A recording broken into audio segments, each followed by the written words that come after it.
persoalan Golkar siapapun yang dia dorong, saya sebagai kader Golkar, fungsionaris DPP Partai Golkar, apapun itu, saya tetap mendukung penuh dan tegak lurus terhadap pencapresan ketua umum saya, Pak Airlangga.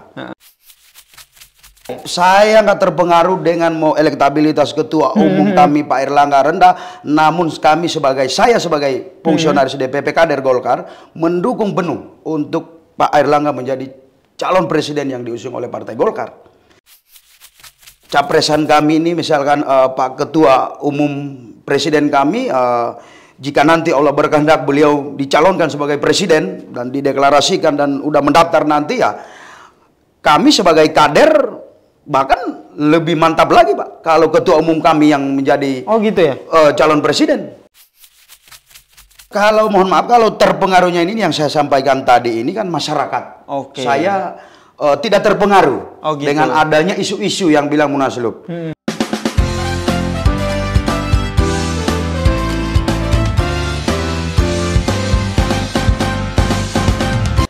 Yang lagi rame saat ini adalah tentu beberapa partai yang belum menentukan arah koalisi mereka itu kemana sih, tentu untuk pencapresan begitu. Kalau kita lihat kan sekarang sudah ada Ganjar Pranowo yang diusung oleh PDIP, terus menyusul P3 merapat, kemudian sebelumnya ada Anies Baswedan yang diusung oleh Nasdem, kemudian ada Demokrat dan juga PKS, terus itu ada Prabowo Subianto yang diusung oleh Partai Gerindra dan juga PKB begitu. Nah, ada beberapa partai yang ternyata hingga saat ini nih kayaknya masih menunggu-menunggu atau bagaimana ini? Salah satunya adalah Partai Golkar. Dinamikanya seperti apa? Ini akan kita bahas bersama dengan salah satu fungsionaris Partai Golkar yang sudah menjadi bintang tamu ataupun tamu di Obras, obrolan rasional santai dibahas hingga tuntas episode kali ini. Saya sapa dulu, Bang Amir, apa kabar? Hai, alhamdulillah sehat selalu. Sehat ya? Ya, alhamdulillah. Oke, sehat sekali. Bang Amir ini adalah salah satu fungsionaris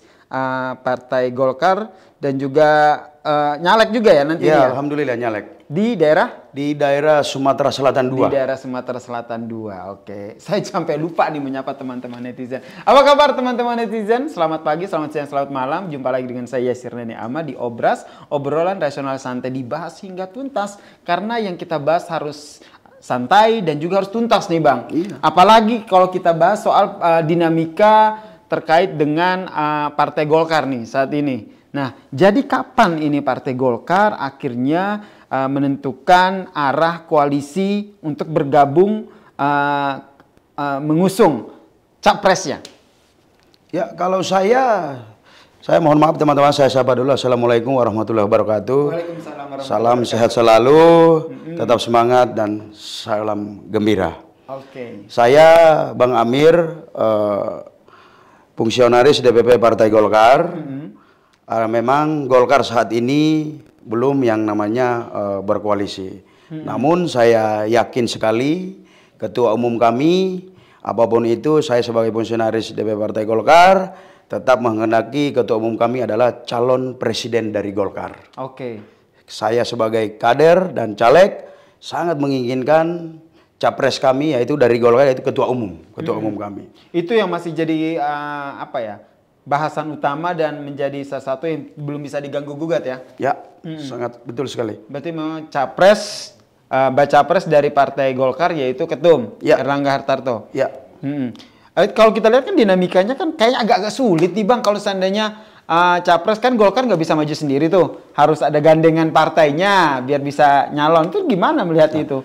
Kalau saya melihat itu artinya saya sebagai kader, saya selalu menyampaikan kami fokus pada pencalekan kami di wilayah masing-masing. Namun untuk pencapresan koalisi itu adalah ranah daripada ketua umum kami, dari jajaran partai.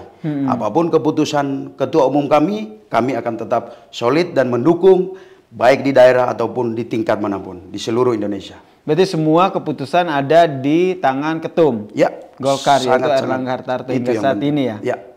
Nah, kalau dinamikanya kalau kita lihat kan yang sering masuk bursa cawapres kan Ridwan Kamil tuh, salah satu kader dari Golkar yang sekarang juga masih menjabat sebagai Gubernur Jawa Barat gitu. Nah gimana itu akhirnya Golkar melihatnya? Apa nggak sekalian aja udah Ridwan Kamil aja lah yang maju jadi bacawa pres nih, elektabilitasnya tinggi loh ketimbang ketumnya begitu loh Bang. Pak Gubernur Jawa Barat Pak Ridwan Kamil saya udah banyak mengenal juga, luar biasa kalau untuk Jawa Barat. Namun saya katakan semua itu tetap kembali kepada jajaran petinggi partai, dalam hal ini Ketua Umum Golkar yang akan menentukan. Namun kita sebagai kader berapa kali saya sampaikan, apapun keputusan Ketua Umum, kita itu adalah kader yang terbaik untuk bangsa dan negara. Oke, berarti masih tetap ini ya, meskipun jatuhnya sebagai elektabilitasnya tinggi, tapi tetap ya melihatnya sebagai ketum aja nih dulu yang maju. Saya sudah mengatakan tadi, apapun itu, saya tetap tegak lurus terhadap Ketua Umum saya. Erlangga Hartarto. Ya, untuk apa yang saya dukung tadi yang saya sampaikan, beliau harus jadi capres dari Golkar. Karena beliau potensial, saat ini juga beliau adalah Menteri Perekonomian, mengurusi semuanya daripada perekonomian yang ada di Indonesia, baik membantu Bapak Presiden kita kemana-mana. Di sisi lain Ketua Umum saya juga ini mengurus partai Golkar yang sangat besar, yang dinamika politiknya yang sangat besar. Namun beliau tetap mengatur baik dari segi pemerintahannya dia sebagai pembantu presiden, baik dari Ketua Umum kami sebagai Ketua Umum dan orang tua kami di Golkar, beliau tetap stabil menjalankan semua itu. Jadi harapan saya sebagai kader Golkar yang dicalonkan insya Allah, jika Allah berkehendak saya diberikan amanah untuk menjadi calon anggota DPR RI Dapil Sumatera Selatan, saya tetap mendukung yang namanya presiden saya Pak Erlangga. Oke, meskipun ada kemungkinan nggak sih Pak Erlangga akhirnya, oh sepertinya kalau saya yang maju elektabilitasnya kurang, jadi saya menunjuk orang lain, kader lain gitu. Ada kemungkinan seperti itu nggak? Saya udah mengatakan tadi, persoalan Golkar siapapun yang dorong, saya sebagai kader Golkar, fungsionaris DPP Partai Golkar, apapun itu, saya tetap mendukung penuh dan tegak lurus terhadap pencapresan Ketua Umum saya, Pak Erlangga. Sampai sekarang kenapa sih Bang, Golkar kok belum menentukan arah koalisinya kemana? Apa yang ditunggu oleh Golkar? Saya yakin dan percaya Ketua Umum saya ada betul-betul menentukan sikap yang di injury time, namun Golkar udah melihat potensi bagaimana, karena Ketua Umum kami ini sangat lihai dan menentukan langkah-langkah yang sangat tepat, karena ini berbicara bukan hanya Ketua Umum, namun berbicara 34 provinsi dan 512 kota kabupaten di kader Golkar tersebar di seluruh Indonesia. Beliau dalam hal ini mementingkan itu. Karena apapun yang Golkar diusung, baik Ketua Umum kami untuk menjadi calon presiden, itulah yang terbaik.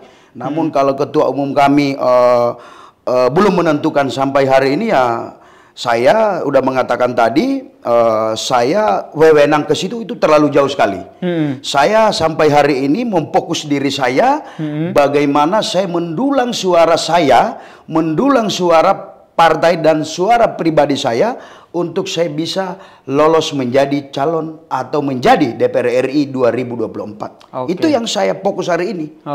Saya melihat memang di tubuh partai Golkar banyak yang ini, namun saya selalu koordinasi dengan dalam hal ini senior-senior saya di Golkar. Saya tetap fokus bagaimana cara mendulang suara saya pribadi ataupun suara partai untuk bagaimana kemenangan kami di Sumatera Selatan menuju 2024. Oke, menarik nih ya. Tapi kan kalau seandainya mau mendulang suara kan tentu salah satu pertimbangannya adalah capres yang diusung nih Bang, gitu. Kan kalau capres yang diusung itu punya elektabilitas yang oke, suara kan juga bisa ikut naik gitu Bang. Jadi gimana nanti strateginya Bang? Itu memang sangat berpengaruh terhadap kami caleg DPR RI. Artinya memang yang dikatakan tadi Abang Da itu memang itu sangat signifikan sekali. Capresan kami ini misalkan Pak Ketua Umum Presiden kami, jika nanti Allah berkehendak beliau dicalonkan sebagai presiden dan dideklarasikan dan udah mendaftar nanti, ya kami sebagai kader bahkan lebih mantap lagi, Pak. Kalau ketua umum kami yang menjadi gitu ya? Calon presiden. Gitu. Kami sebagai caleg DPR RI, wah, lebih mantap lagi. Nah ini yang hampir semua kader partai ya, tadi juga sebelumnya juga sempat ngobrol sama beberapa politisi juga begitu. Lebih senang mengusung ketua umumnya sebagai calon presiden begitu. Meskipun kalau kita lihat nih elektabilitasnya lebih rendah dibandingkan yang lain. Kenapa akhirnya punya sikap seperti itu, Bang? Kalau kita lihat realitanya kan, wah elektabilitasnya kan kurang oke begitu loh, Bang.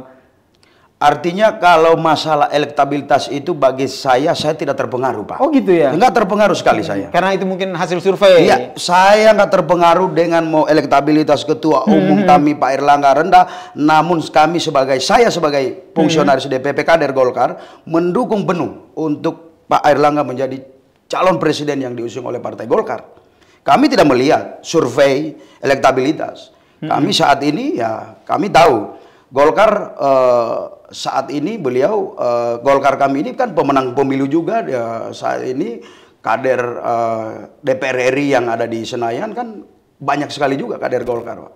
Artinya kalau kami melihat hampir di seluruh provinsi kan pemerataan hampir ada kursinya, Pak. Kan gitu. Apalagi banyak bupati-bupati, wali kota, gubernur dari Golkar, dan saya yakin kalau Pak Airlangga diusung dan menjadi calon presiden, saya yakin akan naik luar biasa gitu. Begitu ya? Oh iya, sangat. Saya optimis, Pak. Ketimbang dengan kader-kader lain, termasuk Ridwan Kamil itu ya? Saya, Pak Ridwan Kamil dan saya hampir sama, kami kader. Apapun itu tadi yang saya katakan, yang akan memilih yang menjadi calon presiden atau wakil presiden yang dari Partai Golkar kami, itu adalah hak penuh terhadap ketua umum dan jajaran partai. Namun secara pribadi yang caleg Sumsel, saya menginginkan sekali Pak Airlangga untuk menjadi calon presiden, Pak. Karena kalau saya melihat banyak orang yang mengatakan terhadap saya, Pak Airlangga elektabilitasnya rendah, Golkar akan merosot kalau beliau dicalonkan presiden. Saya nggak melihat ke situ. Yang itu hanya oknum-oknum yang tidak mencintai dan tidak loyal terhadap Pak Ketua Umum kami yang mengatakan itu. Berarti Golkar saat ini kan biasanya kan jelang-jelang Pilpres itu kan sebuah apa ya? Biasanya kalau kita lihat isu-isu politik tuh kerap terjadi perpecahan nih di Golkar. Nah, apakah tahun ini nih Golkar tetap solid mendukung Airlangga atau ada dinamika yang terjadi di internal? Sangat solid. Solid ya? Saya yakin dan percaya semua kader yang tersebar di seluruh Indonesia, baik tingkat DPP, provinsi dan kabupaten, kecamatan dan kelurahan, desa, sangat solid mendukung ketua umum kami untuk jadi calon presiden. Bukan hanya calon, presiden 2024. Ini masih solid banget ya. Ini sangat solid, ini secara pribadi saya. Persoalan kader siapapun yang tidak mencintai ketua umum kami, itu urusan dia. Ini urusan pribadi saya. Apapun itu tetap tegak lurus terhadap arahan ketua umum kami. Kemudian ini Munaslup mau bergulir ya, Bang? Kalau untuk Munaslup saya banyak mendengar. Namun saya sudah menyampaikan kepada teman-teman sesama kader, saya bilang kita tidak perlu terpengaruh dengan hal demikian. Begitu. Kita fokus bagaimana caranya mendulang suara banyak-banyaknya kayak saya nih, caleg DPR RI. Saya nggak ada pengaruh, bilang gitu. Saya tetap fokus bagaimana saya memenangkan diri saya dan mempengaruhi pemilih-pemilih yang ada di Sumatera Selatan mencintai Golkar, dalam hal ini mencintai Amir. Bentar, tahan dulu, Bang. Tadi katanya banyak yang terpengaruh. Emang terpengaruh apa, Bang, soal Munaslup ini? Kalau mohon maaf, kalau terpengaruhnya ini yang saya sampaikan tadi ini kan masyarakat. Saya tidak terpengaruh dengan adanya isu-isu yang bilang Munaslup. Saya hari ini mengatakan tidak ada celah untuk yang dilakukan senior-senior Golkar untuk apa yang mau diwacanakan, tidak ada celah. Sampai hari ini ketua umum kami masih on track luar biasa, baik dari jabatan dia sebagai Menteri Perekonomian dan ketua umum kami Golkar, beliau stabil menjalankan semua ini. Berarti menurut Bang Amir nih mau Munaslup atau tidak, Bang Amir melihat Golkar tetap solid di bawah komando Erlangga Hartarto? Ya, betul sekali. masih sangat solid. Dan saya yakin, saya tadi mengatakan orang-orang yang artinya yang kita sering dengar ini ada beredar, mau ada munaslup. Saya juga sering baca di YouTube, saya lihat. Ya apapun yang saya lihat ini tidak ada, saya bilang. Nggak ada dasar kuat ataupun. Berarti abang ketika melihat isu itu langsung cross check ya? Saya cross check. Dan insya Allah ketua umum kami masih solid. Dan apapun itu, Golkar tetap mencalonkan yang namanya Pak Airlangga. Karena pas saya menanyakan seperti ini teman-teman, karena kalau kita lihat Golkar ini salah satu partai besar, begitu kan? Kemudian suaranya juga banyak gitu. Jadi kayak apa yang menjadi posisi Golkar ini tentu semua orang pasti ingin berkoalisi dengan yang menang kan. Ya. Nah, jadi akhirnya kita menerka-nerkanya pun jadi sulit begitu karena Golkar ini akhirnya berpihak kemana gitu kan. Mau ke PDIPK mendukung Ganjar atau ke Gerindra begitu untuk mendukung Prabowo Subianto atau bikin koalisi sendiri nih. Begitu, mungkin gandeng PAN begitu. Ya. Dari opsi-opsi itu menurut Bang Amir sendiri mana yang lebih punya peluang? Atau semuanya ya dinamis-dinamis saja? Saya mengatakan sekali lagi, saya kader Golkar, fungsionaris DPP Partai Golkar. Dalam hal ini untuk berkoalisi yang dikatakan Abang Da tadi itu memang bukan ranah daripada saya untuk membicarakan. Namun apapun keputusan ketua umum kami, itulah adalah yang terbaik dan langkah yang diambil beliau. Kami apapun itu baik untuk membentuk poros sendiri atau berkoalisi kemanapun, ke satu, kedua, kami tetap mendukung penuh apapun keputusan ketua umum kami, Pak Airlangga. Saya mengatakan sekali lagi, saya hanyalah fungsionaris dan caleg Golkar yang saat ini juga baru caleg, tanggal 23-24 baru kami diumumkan DCS.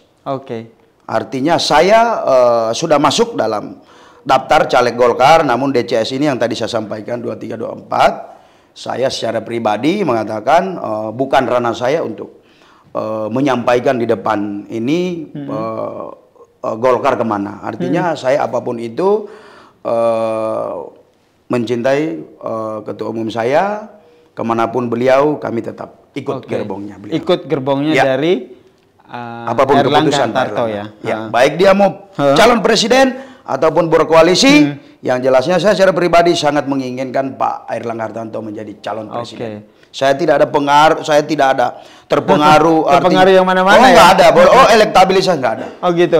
Terus kalau di Dapil Abang sendiri gimana itu dinamika politik di Dapil Sumsel ya? Ya, betul. Kalau dinamika sampai hari ini, alhamdulillah Golkar tahun ke tahun selalu mendulang suara yang namanya kursi. Dua kursi, Sumsel 2. Ya. Sumsel 2. Sumsel 2, 2 kursi.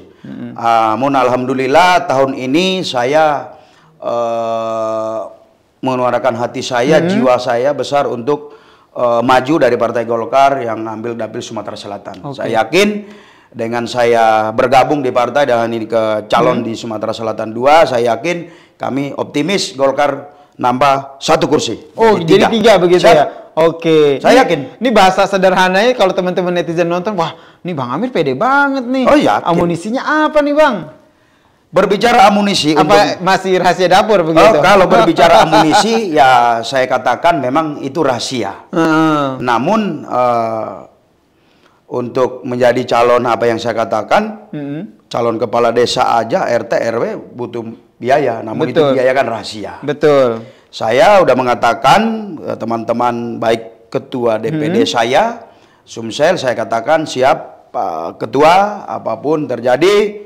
Halal dan haram saya akan berjuang bagaimana cara saya duduk di DPR untuk menyumbangkan 1 kursi buat Golkar di Sumatera Selatan. Berarti saya optimis. Tantangannya apa sih Bang kalau dilihat dari Dapil Abang? Kalau tantangannya sih di lepas dari tantangan sama partai lain ya. Kalau tantangan yang namanya misi atau berjuang itu selalu ada tantangan. Namun yang saya lihat potensi tantangan di Sumatera Selatan itu, kita ini berbicara kan bukan hanya partai Golkar yang semua partai banyak, ada 24 kayaknya partai, itu kan masing-masing mendorong kadernya yang terbaik. Artinya apapun yang didorong partai itu adalah kader-kader putra-putri yang terbaik untuk mewakili partainya. Namun saya yakin dengan masyarakat yang khusus di Sumatera Selatan pasti akan melihat siapa yang layak mereka pilih. Dan saya yakin diri saya. Oh iya dong, harus pede dong Bang. Saya. Karena saya harus bukan optimis. 1-2 bulan turun, saya udah 2 tahun 3 tahun turun. Oke, berarti modalnya iya, sudah dipupuk sejak dulu jauh-jauh ya, hari. Bukan instan begitu. Iya, Nah ini yang sekali. juga harus kita lihat nih teman-teman netizen, bagaimana kita juga cermat memilih siapa yang akan menjadi calon wakil rakyat kita begitu. Jadi track recordnya harus dilihat begitu ya Bang. Ya. Oke, terakhir nih Bang. Jadi Golkar tetap ngusung ini ya, Pak Erlangga gitu ya sebagai baca pres ya. Melihat dinamika politik yang terjadi saat ini. Saya sudah sampaikan tadi sama Abang Da. Saya ini sampaikan lagi sekali lagi, saya fungsionaris DPP Partai Golkar, caleg Golkar, Dapil Sumatera Selatan, selalu saya sampaikan. Apapun itu, saya tetap mendukung penuh dan tegak lurus untuk pencapresan beliau menjadi calon presiden dari Partai Golkar. Oke. Tetap optimis, beliau yakin menang 2024. Menang 2024 Golkar Yakin. ya. Dan kalau kita lihat sejarahnya, kayaknya Golkar tuh tidak pernah berkoalisi sama partai yang kalah ya. Oh iya, itu Iya sudah ya? pasti. Golkar selalu berada di posisi yang menang begitu Menang. kan. karena beliau bukan hanya memikirkan pribadi dia sendiri, Pak. Beliau memikirkan dari kader banyaknya yang ada di Golkar dan memikirkan bangsa dan negara, Pak. Oke. Itu. Oke. Terakhir nih Bang, apa dong pesan buat teman-teman netizen nih yang nonton hari ini nih, biar mereka tuh juga nggak apatis, nggak takut begitu sama politik begitu, biar mereka juga aware dan mau menggunakan hak suara mereka nih Bang. Ya, pesan saya terhadap netizen, memang menjadi seorang politik juga, kalau tidak siap yang namanya tantangan, jangan maju politik. Kalau tidak siap dihujat, jangan maju politik. Karena jujur politik kalau kita sebagai orang politik itu sudah putus, yang urat malu kita udah harus putus, ini namanya urat malu, kita harus siap dihujat. Wah ini jelek kita udah siap. Kalau saya secara pribadi. Namun saya sampaikan kepada anak muda di seluruh Indonesia, politik itu membuat kita menjadi kader yang terbaik. Artinya politik itu bukan hanya yang bilang politik kotor atau apa, namun politik tinggal kita pandai-pandai melihat situasi dan kondisi. Oke.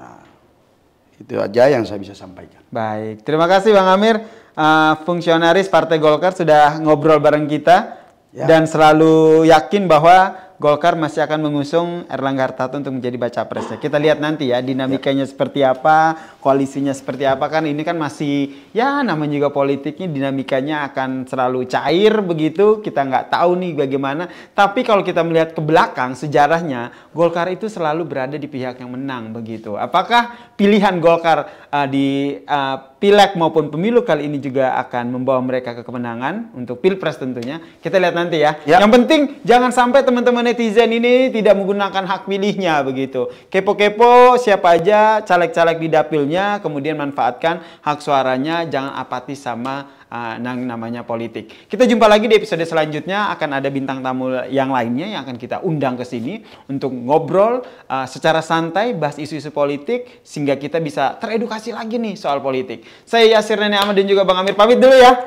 Kita jumpa lagi di episode selanjutnya. Selamat pagi, selamat siang, selamat malam teman-teman netizen. Wassalamualaikum warahmatullahi wabarakatuh. Waalaikumsalam warahmatullahi wabarakatuh. Terima kasih Bang.